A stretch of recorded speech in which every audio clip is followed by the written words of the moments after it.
So hello guys, in this video I'm going to show you how to connect your Trust wallet to your OpenSea. So to do this is pretty simple. Here we are in our profile in our login page.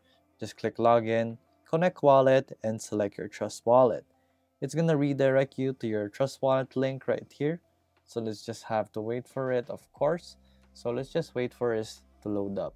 So as you can see right here, it's going to open up the application and then it's going to connect it with your main wallet.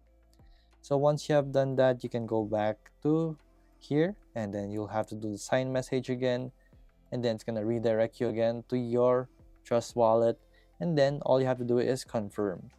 From there, you already have your account in Trust wallet here in your OpenSea. It's just that simple. So if this video was helpful for you guys, please hit the like button and don't forget to subscribe.